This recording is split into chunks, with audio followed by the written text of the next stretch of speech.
With the Kroger Plus card, it's easy to get lower than low prices for the win. Earn fuel points on every purchase and save up to $1 a gallon at the pump. The Kroger Plus card. All you do is win. Big, big savings. Sign up now at Kroger.com and start saving. Kroger, fresh for everyone. Savings may vary by state. Fuel restrictions apply. Save big on your favorites with the Buy 5 or More Save $1 each sale. Simply buy 5 or more participating items and save $1 each with your card. Kroger, fresh for everyone. Gas mark 1, 2, 3, 4, 5. I'm gonna cook a meal that's gonna make you mine. I'm turning up the oven, now we're ready to roast. When you touch me, honey, you'll love it the most. Come on and put me in a loving stew. Welcome to another Britflicks.com podcast. My name's Stuart Wright, and today's returning guest is Mark Jenkin with his new film, ENYS MEN. Welcome to the show. Thank you very much. It's great to be here. Now, hold on a second. Let me get this right. It's ENYS MEN, isn't it? Yeah, so it's as if it's spelled M-A-N-E. Yeah. So it comes from the Cornish word menhir, which means standing stone or long stone. And main being the first syllable meaning stone. Okay. Now, that is released in cinemas in UK and Ireland on the 13th of January. Yep. I was saying to you before we started recording that I was at an extreme metal concert. And one of the bands that's become my favourite new band are called We Lost the Sea, which is a really enigmatic title of a band, never mind a song. Yeah. And I only say that because the first question I wrote down is, what is it about you and the sea? Is it trapping us? Or is it endless possibilities? Or is it something else for you? For me, it's just always been there. We're in Cornwall, we're surrounded by sea on three sides and a huge river on the fourth side.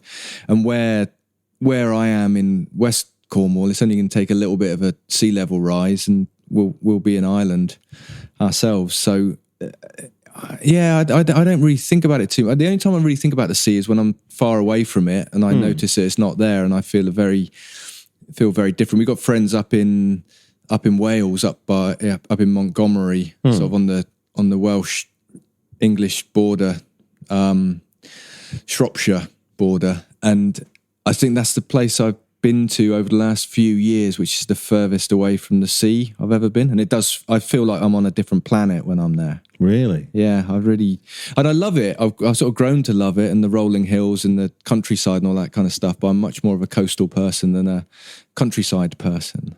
You know, people say like Cornwall's rural, but I always think of Cornwall being coastal. And obviously, this comes on the back of Bait and the relative success that had, which I'm guessing must have come as a hell of a pleasant surprise. Because I remember our conversation last time was you basically returned to your own, like how much pleasure you got out of film. You weren't thinking about how you might or might not make something popular. No, I went back to making films that I wanted to make and doing things that excited me. And I think the success of Bait is a real good advert for staying within your comfort zone, I think. But with what happened with Bait comes expectation. So how did you as a filmmaker hold on to what was essentially your strength as a filmmaker when I'm guessing there's that, oh my God, what does the second film mean kind of thing? Yeah, well, we had a strategy. I spoke to Denzel Monk, who's the producer of ENYS MEN, and Matthew Bates, who's my agent. And we all sort of agreed that the best thing to do was just to go again, like Bait on a small scale, quite a small scale film, same cast, same crew, different genre, but try and make something small scale, get it done quickly, get it out there before we thought about it too much, really. And that was the plan. And then we had this pandemic come along, which sort of scuppered that idea, really, slowed everything down, but also gave me a lot of time to think, which wasn't necessarily a good thing, because I did start thinking then what people might expect from a second film. But I think I'd spent so much time with Bait in Q&A saying I never thought about the audience and I was only making the film for me, and if people liked it, that was a bonus, that I really had to sort of stick with that. And I kept reminding myself that was my kind of mantra, to not think about the audience and just to stick, stay loyal to the way that I wanted to work and the way that I enjoyed working, and stay loyal to the people that I'd been working with. So it was, I was certainly more conscious that there might be an audience waiting for this film. So when ENYS MEN was announced, I suppose, in the news, which was, like you say, almost pre-pandemic, if I remember rightly, it wasn't that long after Bait had sort of been doing the rounds. So you were in sort of stasis for a while with it, or was you still able to make it? What, with COVID? Yeah. No, we were sort of shut down before we started. Okay. So it was March, wasn't it? March 2020 when the sort of lockdown first happened at the end of that month. We were due to start shooting May and June, and we were just shut down. I mean, it was kind of perfect timing for us. It couldn't have. Obviously a global pandemic isn't ideal, but if you're going to have a global pandemic, then we were in the perfect position to be shut down, because I think everything was in place. All the contracts were signed. We were ready to go, but we hadn't started shooting and spending money. So, and I knew a lot of films who just went by the wayside because they were in development and the development deal just went away, or films that were in production and they got shut down because they couldn't carry on working. So we kind of hit a bit of a sweet spot, really. And we were just put on hiatus we just put it back a year. The film had to be shot in the springtime, really. So it was a no-brainer. As soon as we knew we couldn't shoot, we just said, right, we'll put it back a year and see where we are in a year's time. We ended up shooting again. We were still in lockdown when we shot it, effectively, but by then you could work. If it was work, we could do it. But it was it was quite strict controls over what we could do. But it all fed into the way that I wanted to work anyway. It's not overtly period, but you could call it a period because it is set in 1973 as it sets itself up. What's significant about that year specifically, or what is significant about making it a period piece that you would have lost if you'd have tried to make the same story contemporary? Well, the significance of 1973 is it sounds really flippant, but I really love the way that the date 1973 looks when it's written down. Nothing flippant about that. Yeah, I mean, it's an aesthetic consideration. I knew that date was going to be written over and over again. So. I like the sound of the word elbow. Yeah. So that was why it was 1973. It was always going to be in the 1970s because I wanted it to be a kind of homage to those 1970s films that I think it was Kim Newman who said were sort of almost horror films. They were kind of horror films without being overtly horrific. Yeah. So I wanted it to fit in that kind of era. I'm writing another film at the moment which is a period piece, but it's set in 1990. And I think there's a real significance of making a film, especially if there's an element of mystery in it that predates the internet and mobile phones, because they're a real easy, they're real handy problem-solving devices. And if you haven't got that problem-solving device, then it puts the onus on the audience. So it was important that this was a simpler time and a more difficult time to communicate. I think was quite key. There's very little dialogue in this because largely we're with one character, the volunteer, for I guess 85% of the film.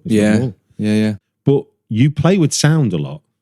I was interested to read that you don't record the sound of what you're getting, but when we watch the film, the crunch of foot and gravel, the generator, the radio interference and stuff are very, very important parts of at least the audio aesthetic to the film. So, yeah, I think they have to be because there is no dialogue, or there's very little dialogue. The dialogue, without meaning to sound pretentious, the dialogue is in the sound design. Everything in the film, I wanted to kind of feel like it was sentient. That everything was in dialogue with everything else. And I don't record any location sound. Is that like because when we talked about Bait, you didn't, your choice not to record the dialogue was about expediency, that you didn't have to be you could more run and gun without needing to get the dialogue there and then. You just get the action. Yeah, and I can't record sync dialogue with that camera anyway, because the camera doesn't run. It's not a sync camera, so you can't record sync sound. So you could record dialogue, but you'd have to retime it all in the edit anyway. But for me, it's mostly like a it started as a practical decision. You know, it's a very noisy camera, it's a non-sync camera, but also I'm shooting I haven't got complete control over locations. So for ENYS MEN, you know, there's a lot of it is around an isolated cottage on an island. And now that cottage isn't particularly isolated and it's not on an island. There's a very busy farm next to it and there's ramblers all around it, all over the moor. So to convey a sense of isolation sonically would be very difficult if I was recording location sound. Visually, it's very easy because I just don't film where the farm is and I don't film the ramblers.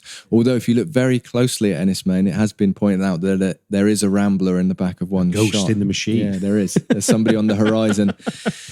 So it was always a practical, logistical decision originally, but it's become a creative decision now to the point where the film that we're going to shoot next has got a lot more characters and a lot more dialogue, but we've just taken the decision that we're going to not record any dialogue and post-sync everything because of the control and the sort of quality it gives But the films. I like the idea of adding in the sound of a generator, adding in the sound of foot and gravel, because it helps you really emphasize the point and it puts us into the characters, sort of almost like the cinematic world of the character as opposed to the real world of the character. Yeah, and quite often I will go back to the locations to pick up the real sounds of places, but often I won't because I just think partly I can't be bothered to revisit every single individual location. Yeah, because I just haven't got the time because I work so much on my own.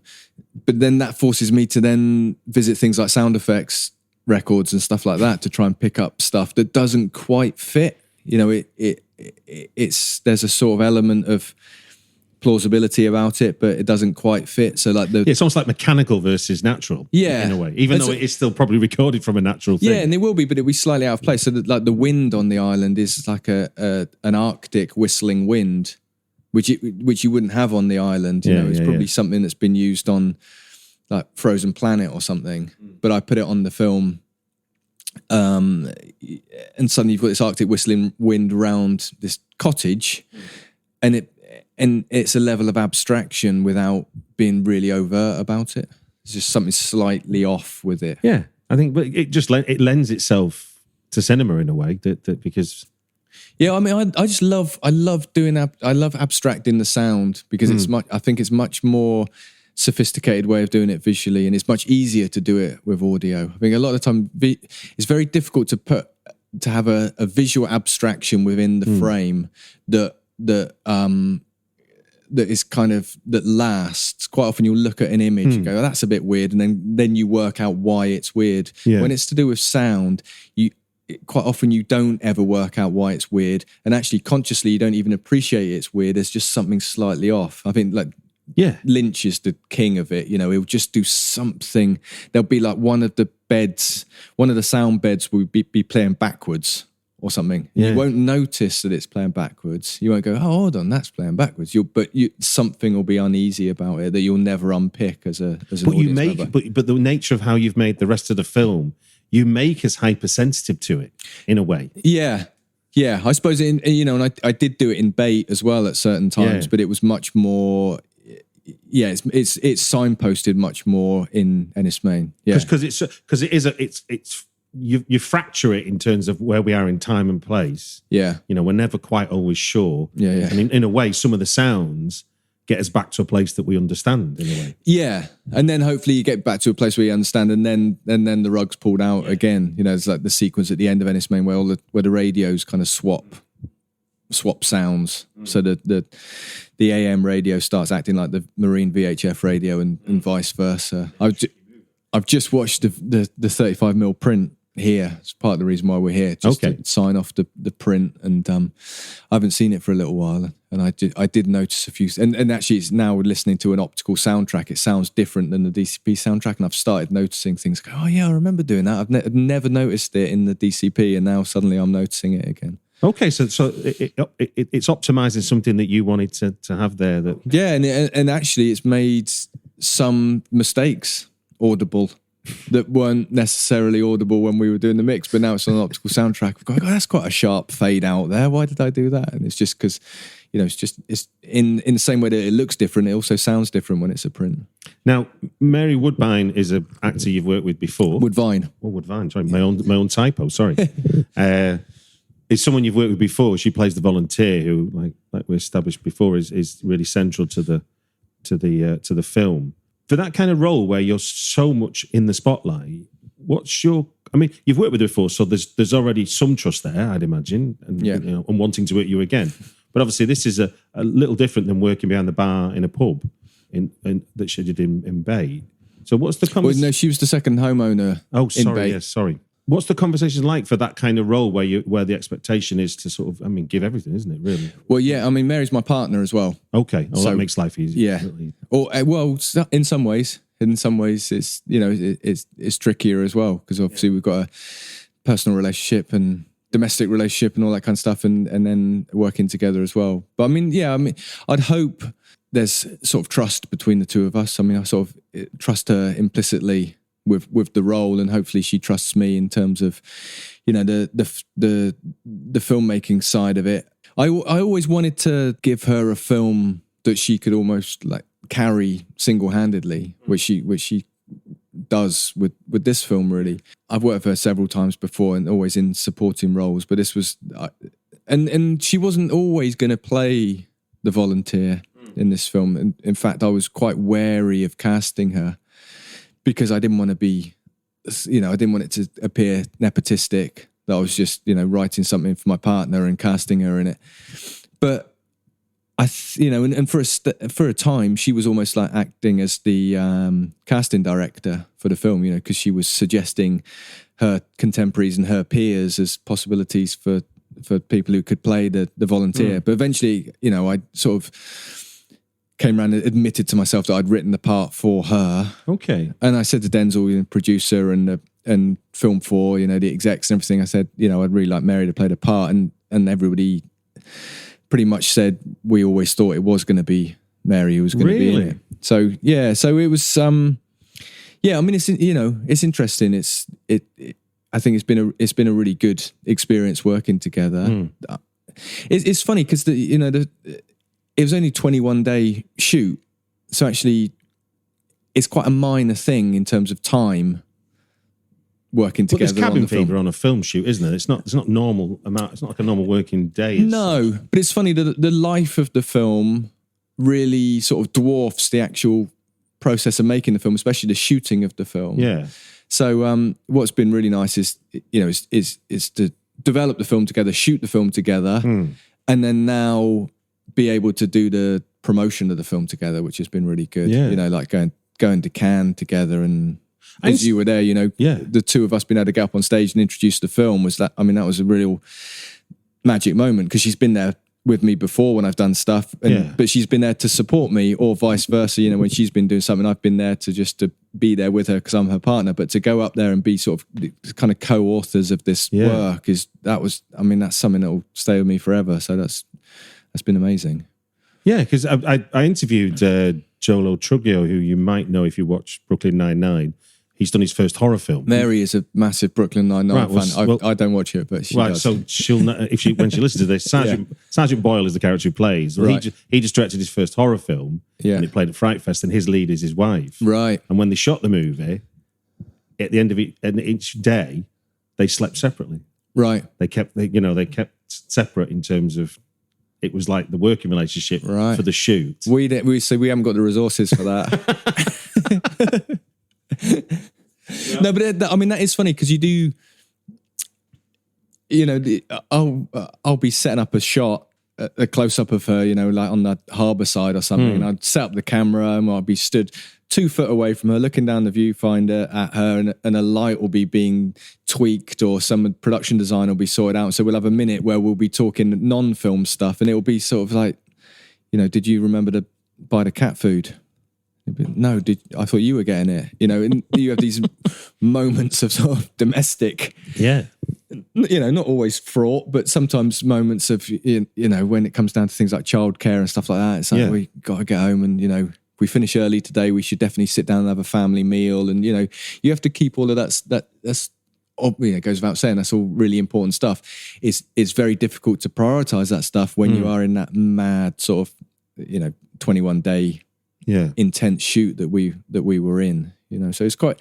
So it was. I think we came through it really well. Mary always says we had one slight Barney on the shoot where the rest of the crew kind of just walked away and pretended that they were doing other stuff. I remember two, but she remembers one. So maybe one was just in my head. Given how close you are then going into the film, for obvious reasons, what did she do on the shoot that complete? Can you think of an example where what she chose to do as the actor, and obviously not as your wife, that surprised you and was obviously important to what you might have imagined the volunteer to be like? Is there any examples of that? She brought her extrovert nature to a character that was written as an introvert. We're very different. I would say quite an extreme introvert, and she's quite an extreme extrovert. Okay. So every character that I write is introverted. I can't help, I can't write extroverts. They're unbearable if I write extroverts. So all of my characters are introverts. So that's a really important moment of collaboration, is bringing in somebody who's getting the input of somebody who's an extrovert to bring a complexity to the characters that I write.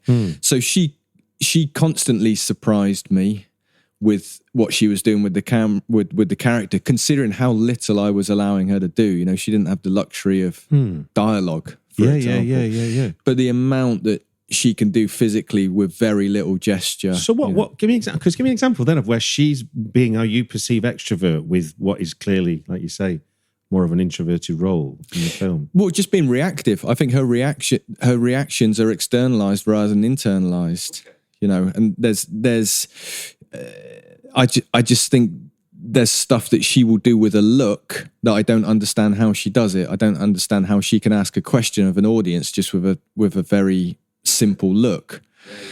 That constantly surprises me, but it actually doesn't constantly surprise me, because I wouldn't have cast her if I didn't know she could do that. Yeah. Because that's part of the pleasure of watching the film, is that the way she's moving about and the way she's looking. Yeah. It's part of what we're not clear about, but we're completely compelled to keep watching. Yeah, and I think there's so much going on inside. There has to be, because there's no outlet for it, so it's all going on inside. And in some ways, that's a result of there being no dialogue and the way it's written. But mostly, it comes from the character who's sort of portraying the actor who's portraying that character. And she's got, all of her. I think she's a fantastic stage presence, and she's a very funny performer. She's sort of known for comedy and on the stage, intuitively a very funny performer and very physical, amazing physicality. And although it's a physical role in terms of she's constantly... With the Kroger Plus card, it's easy to get lower than low prices for the win. Earn fuel points on every purchase and save up to $1 a gallon at the pump. The Kroger Plus card, all you do is win. Big, big savings. Sign up now at Kroger.com and start saving. Kroger, fresh for everyone. Savings may vary by state. Fuel restrictions apply. Save big on your favorites with the Buy 5 or More Save $1 each sale. Simply buy 5 or more participating items and save $1 each with your card. Kroger, fresh for everyone. On the move in the film, I don't allow her to communicate much through gesture. There's certainly very little communication through humour and almost no communication through dialogue. So it kind of amazes me how complex the character can be when you take all of that away. I was going to say, you almost make her like a mouse in a wheel. You give her there's a lot of routine to the film, isn't there? Yeah. I mean, we just watched the print a minute ago, and the bit where the bit that isn't routine is her interaction with the character that Ed plays, the boatman. And I think that scene really gets me when she says goodbye to him. And it got me today. I haven't seen the film for a few weeks, and it really got me that moment. And part of it is because it's a bit of human interaction that hasn't existed throughout the rest of the film, but it's the way they play it. And there's one line that she delivers that just floors me, and I don't think of it as Mary. I think of it as that character, and it really gets me. Yeah. And just going back to that idea of routine, that dominates. Obviously, there's the taking the records of the flowers, which is the job, I guess, of the volunteer. Yeah. But there's this other routine, which is dropping a stone down into a hole in the floor, into a cave, down to a cave. What's that? I've seen the film twice now, and I've enjoyed watching her do it, but I don't know what. I mean, apart from what we get revealed of what she's seeing down there, but what's that routine part of? What is that symbolizing? I'm not going to say what it symbolizes. That's not fair, man.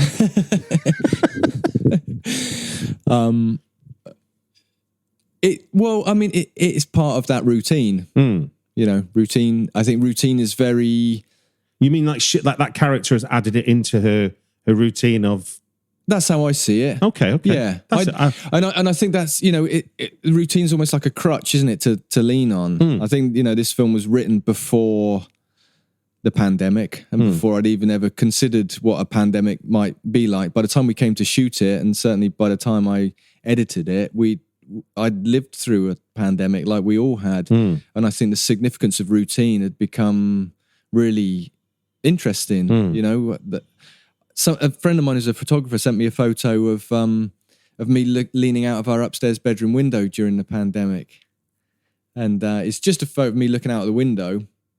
But I remember the day that was. Well, I don't remember the day. I remember the time of day it was taken, because every day during the pandemic they would walk past the house at a certain time, and we would say hello out the window, and that was really important during that time. Yeah. Now. It would be mental for me to say, oh yeah, at a certain time of day I look out the window, but it's all relative to what you're doing. So it became there was a like synergy between what she was going through and what people went through during lockdown, I think. So those minor, pardon the pun, those little things that you do take on great significance. And if they're subverted in any way, like if you forget to do them or an outside force subverts them, they become quite important, you know. They become like I started writing short stories every morning during lockdown. Yeah, and I've continued to do it. Yeah, because I've enjoyed doing it. Yeah, but it was probably a survival technique absolutely. To start with, wasn't it? I wanted a pat on the back every day. Yeah, and it gave me that. Yeah, well, so you know, just going out and doing the 1 hour or half hour, whatever it was supposed to be, exercise. We used to go out in the tiny little bit of a field behind the house and run up and down the field, and it was to not do that. I don't know if I don't remember any days when we didn't do that. I think if we hadn't have done that, we would have all been in such a tailspin of where we were in the day and what was going on. I guess that makes sense in terms of the limited scope of what you show us the volunteer has got to do on the island. The idea that she would manipulate her own routine to make it more interesting or more survivable, however you want to put it. Yeah, and it's superstitions as well. That's the idea that, you know, you do something because you're superstitious, and maybe you can't remember why you started doing it. But I've got so many, you know, going back to being a coastal dweller, the coast of Cornwall, everybody's riddled with superstitions. Things they have to do, and it all comes from people making their living on the sea and risking their life going to sea and not having any control. So inventing things that give you the idea that you're in control of your own destiny. So, I saw the vicar on the way to the harbour today. That means I can't go to sea because it's a bad omen. You know, these little things that people will put to fool them into thinking they've got some kind of control over their destiny. And I'm just riddled with those things. So that's all in that character. I was interested in your Q&A when you did your world premiere at Cannes, how you talked about the fact that there was an influence on you before you went into it. Like everyone said, well, Bait's obviously a horror film. And you began to sort of go, well, maybe I did make one. So then you set out to make one. And I think if I remember rightly, you kind of said, but I didn't make one. No. Well, I tried to write one and then realised I hadn't written one. I still think it is. I still think. But if you read the script, it isn't. In the same way that if you read Bait reads like a 90-minute soap opera episode. Okay. But because of the form, there's a suggestion of the sounds, uncanny, the colours, the holding of frame and things like that. Yeah, just the disconnect between sound and picture, the fact it's posting, all of these added layers of abstraction, the non-linear way that it's cut together. I think all of that lends itself to being a genre film. It's like one of my heroes, Lawrence Gordon Clark, who did the Ghost Stories for Christmas for BBC, when he was when he moved from documentary to drama at the BBC, he was assigned a cameraman and an editor. Yeah. I think this is right. One of them or both of them said to him, what you've got to understand is now you're doing drama and you're doing horror. Horror is the one genre that where you're constantly drawing attention to the form. Whether it's with sound or whether it's with an edit or a crash zoom or something like that, you're constantly drawing attention to the form in order to elicit a reaction from the audience. And I think that's what Bait did. Yeah. Bait constantly reminded the audience that the audience were watching a film, which made it feel like a horror without there being any horror within it. There was a sense of foreboding. There was a sense that you couldn't quite trust what the next edit was going to be or the next sound cue was going to be. And so when people pointed out, I thought, it'd be fun to do a horror film. So then I set out to overtly write a horror script.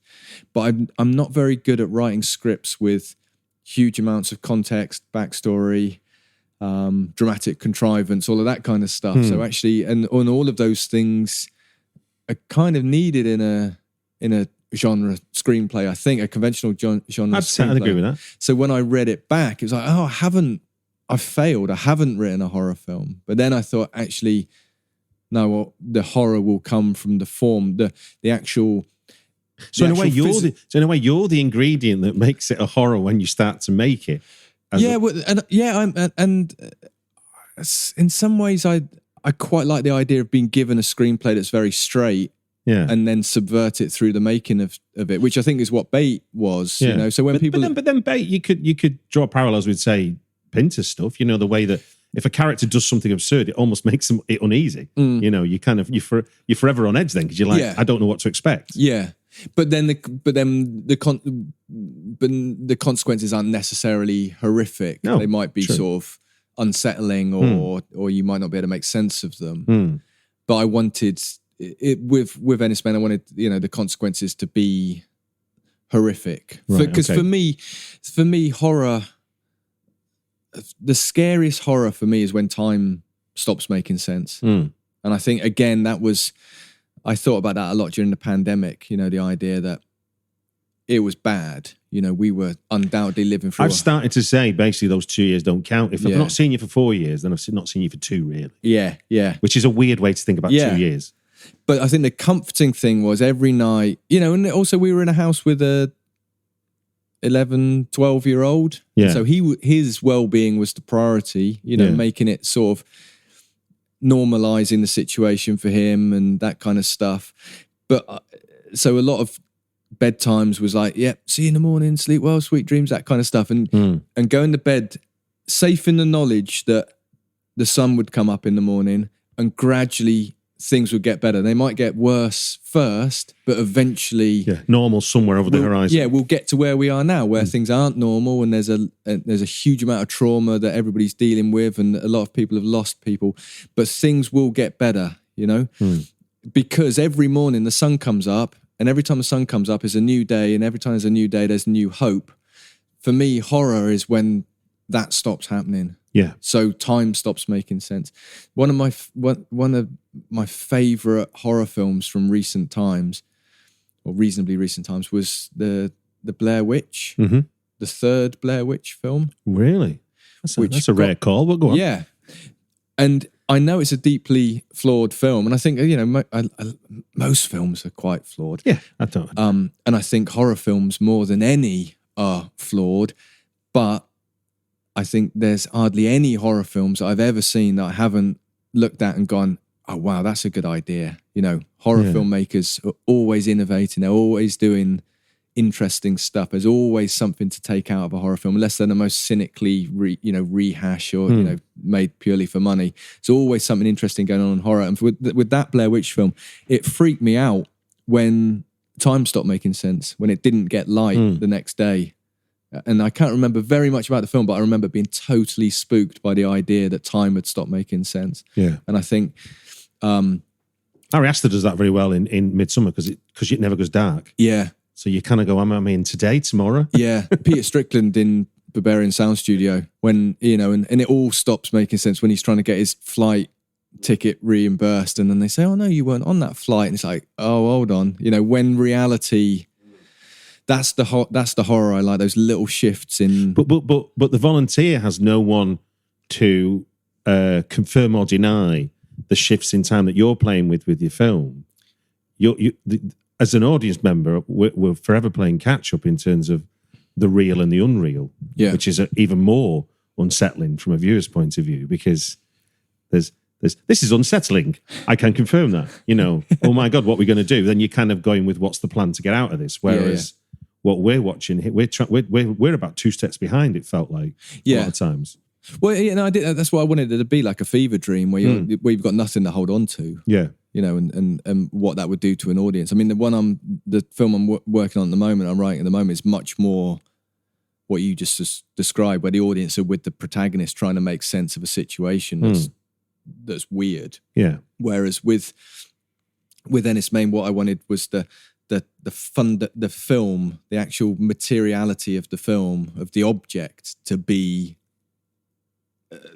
nonsensical, to be illogical, and like a dream. Because you I mean, we've not mentioned it yet, but you've got a standing stone plays a major role in this film. Yeah, and it's almost like a standing stone has become sentient, which is terrifying in of itself. Or the other way around, maybe. Yeah.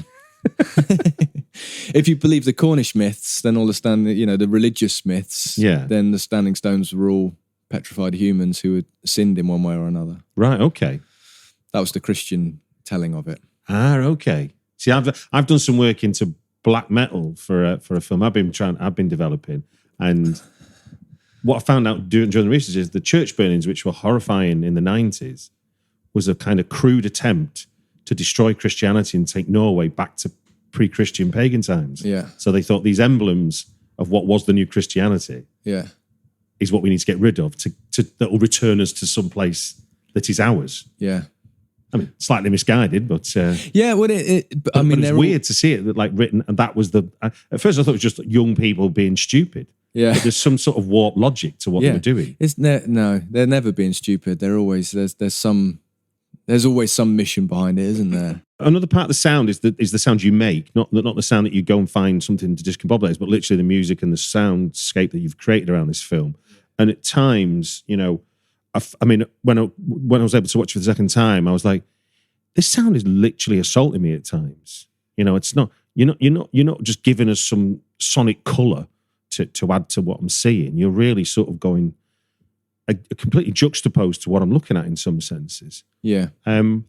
What was your process behind developing the sound for it? Where were you coming from for that? I dealt with the sound in the same way that I dealt with the colour, really. Mm-hmm. I think early on when we decided the film was going to be colour, my thinking was, if it's going to be colour, it's going to be a hell of a lot of colour.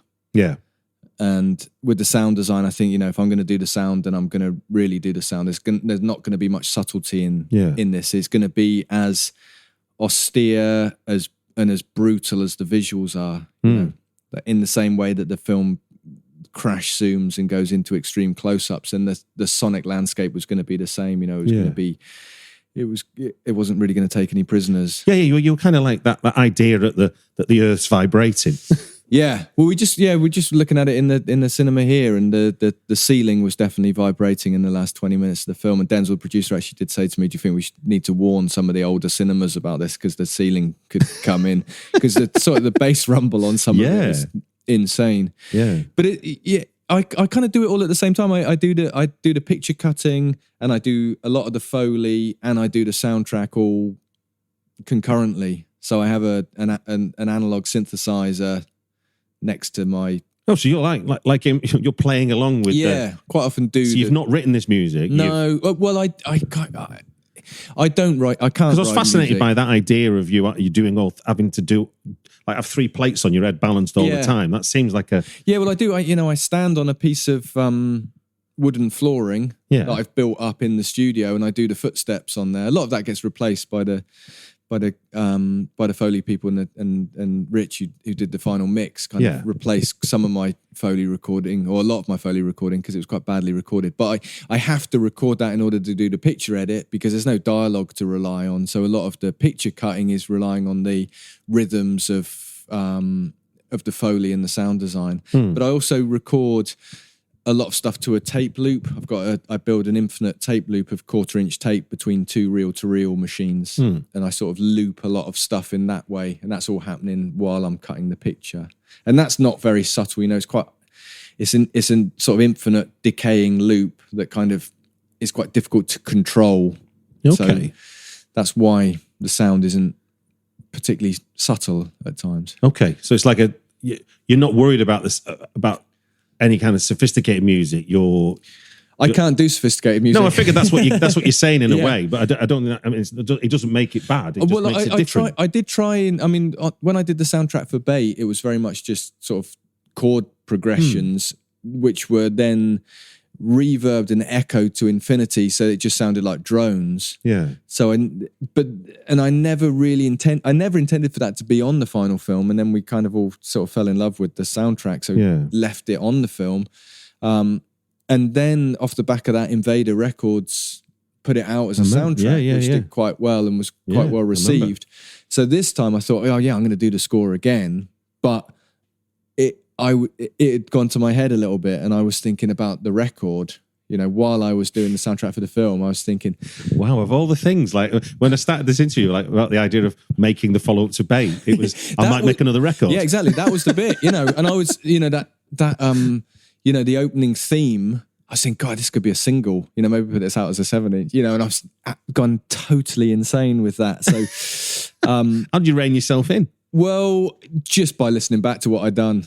Right. Gone, actually, no, I can't write a melody that people are going to go, oh, wow, that's amazing. But what I can do is I can create a soundscape that works for the film. So I ended up creating a lot of the score, has got a lot of the Foley within the score, which is great.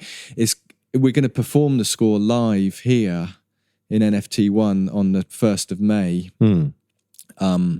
That's all unconfirmed, but at the moment that's the plan. And it's going to be quite complicated because in order to do when we did Bait, all we did was removed my score from the film, and then Gwenno came in and performed her own score. With this, when we removed the score, we're going to be removing loads of the sound design and Foley. So not only is it going to be a live score event, but we're going to actually have to do some of the Foley live and all that kind of stuff. So it's all, the score is more complicated this time.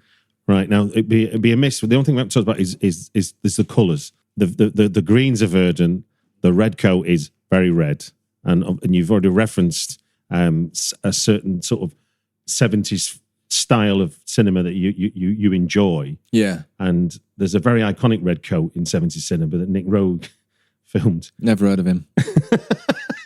With that, that choice of wardrobe and obviously red against green works really well in the film, but obviously there was that little bit in me that was like... It was genuinely an accident and a coincidence. That I'm massively influenced by Nick Rogue. Yeah. He's probably, he's probably my favourite director, I would have thought. His approach to cinematography and editing, a massive influence on me. The red coat was an accident. That originally it was going to be a yellow coat, so she was going to have a yellow coat on, and the red coat was going to be the one that she finds washed up, and she was going to find it in the water, and she was going to spot it several times through the film, just floating below the surface, and it was going to look like a pool of blood. And then eventually she sticks a stick into the water, pulls out the red coat, realizes it isn't blood, and a sense of relief at that point. But then actually removing that from the water kicks off all of this other stuff. So it's much more disastrous than it being simply blood. I then decided that it was going to be too tricky to shoot that in the water, so it was going to be washed up. At the same time, I thought if she's got long brown hair, yellow Mac, blue jeans, I thought people are going to think that I'm ripping off Charlotte Gainsbourg's costume in Antichrist. So you can't win here, can you? So I switched it and said, actually, she'll have the red coat, and the yellow coat will be the one that's washed up. And then while we were shooting, first day, I think I overheard a conversation, somebody saying, "Oh yeah, the red coat's a homage to Don't Look Now," and I suddenly thought, "Oh, of course it is." But it was an accident. I avoided this really obscure costume reference of Antichrist that nobody would have thought of. Yeah. and walked straight into this real obvious homage. But it's great because it's a talking point, and I'm not hiding from the fact that Nick Rogue's No, I don't think it's going to be a shame. I mean, I think the look and feel of your film lends the comparison as well. Because no, it's deliberate then. Yeah, a red coat on its own isn't a Nick Rogue reference, is it? I mean, the fact you've shot it with 60mm film and the colours are doing what film does. Yeah, and and it was all in its little Red Riding Hood and all that kind of stuff. So it's got a real lineage to it, I think. Brilliant. Well, look, ENYS MEN is out in cinemas in UK and Ireland on the 13th of January, 2023. And just going to say thank you very much for joining us on Britflicks Podcast. Thanks, Stuart. It's been an absolute pleasure, as always.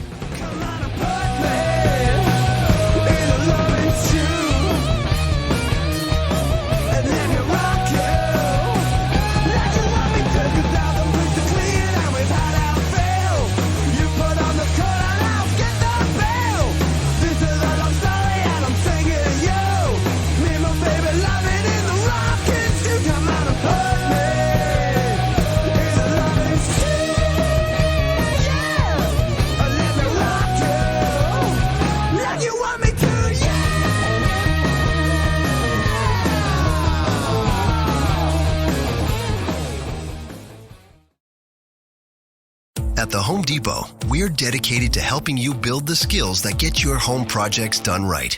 That's why we offer free and interactive online DIY workshops. During the live streams, our knowledgeable associates help you tackle your DIY projects no matter your age or skill level. You can learn how to install new single-pole switches, as well as standard duplex and GFCI outlets. Register for free at homedepot.com/workshops. The Home Depot, how doers get more done.